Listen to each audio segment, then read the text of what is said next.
Bom, olá a todos, eu sou o Matheus Carvalho Oliveira, estou aqui para gravar a videoaula referente aí ao processo da FGV. O tema que eu escolhi foi os custos ambientais da computação em nuvem, sobre o eixo tecnológico de tecnologia e informação. Bom, vamos lá.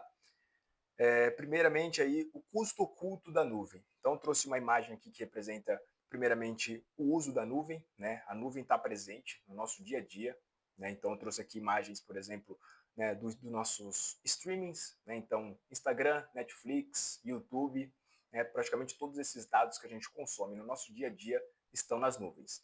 E o que é essa nuvem? A nuvem é de fato um data center, então aqui também representando a imagem, esses data centers gigantescos que estão espalhados aí pelo mundo, e a gente precisa falar dos impactos ambientais desses data centers físicos aí, pelo mundo. Primeiro impacto aqui, emissão de CO2, Esses data centers, essa nuvem consome muita energia elétrica, toda hora que você vai acessar o Netflix ele está disponível, Então tem que estar disponível, o famoso 24 horas, 7 dias por semana, 24 por 7, e o consumo de energia elétrica, hoje em dia ainda a maior parte ainda é feita por recursos fósseis e isso elimina muito, emite muito CO2 na nossa atmosfera. Então, a emissão de CO2 aí é um dos vilões, referente ao uso da nuvem, da computação em nuvem. Então, eu trouxe aqui dois gráficos, um que mostra que mais da metade da emissão de CO2 vem aí referente aos últimos 30 anos, Então, a evolução tecnológica aumentou muito a emissão de CO2 na nossa atmosfera, como eu falei, o consumo de energia aumentou muito.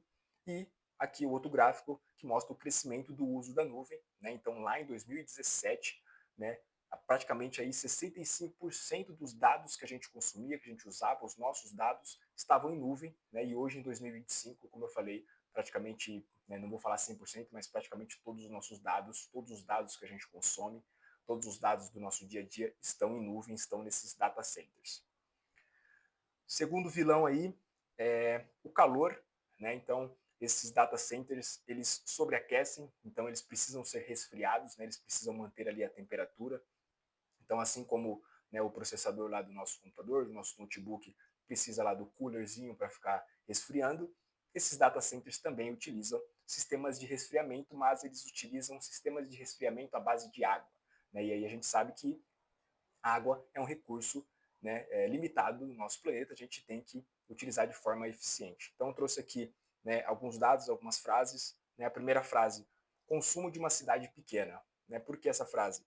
Porque esses data centers eles se equiparam, o consumo de águas, o consumo de água para resfriamento é aproximadamente de 300 pessoas, 300 mexicanos aqui está na frase, 300 pessoas. Então, o consumo de água de uma cidade pequena é feita por esses data centers diariamente para resfriar,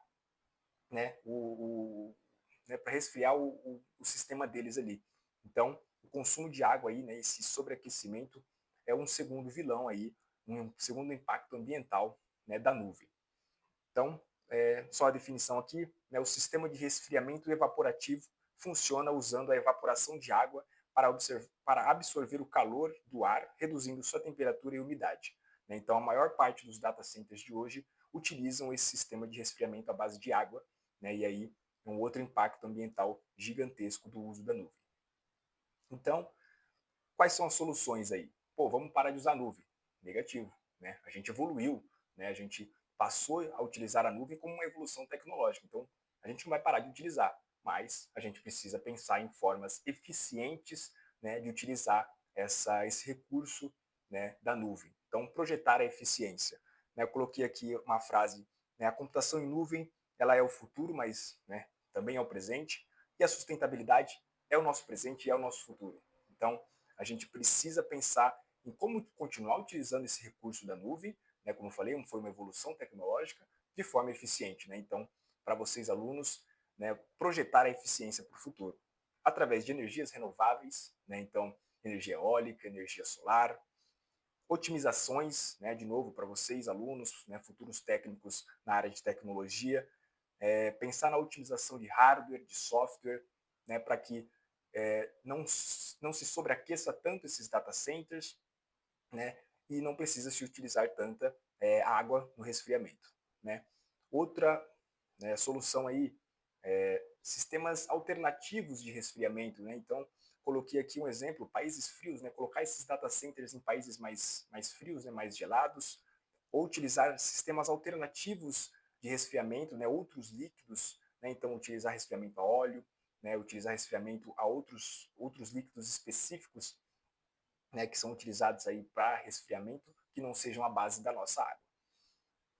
Então, resumão aqui final, a gente falou de energia, né, o consumo de energia que emite o CO2, a gente falou de água e a gente falou de otimização. Então, fontes renováveis, que eu falei, né, resfriamento eficiente e consciente com a utilização da nossa água e, né, a otimização do hardware e do código, como eu falei para vocês, né, alunos, futuros técnicos na área de tecnologia, tá sempre pensando na evolução, na eficiência, né, do hardware, do código, para deixar isso aí melhor e reduzir os impactos ambientais do uso desse recurso, né, desse recurso da nuvem no nosso ambiente.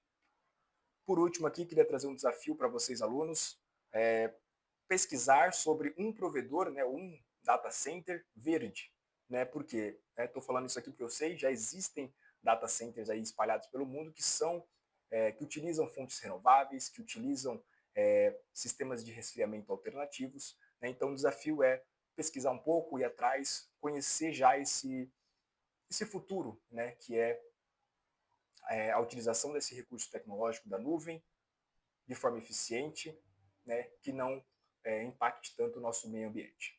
Bom, é isso. Muito obrigado e tchau, tchau.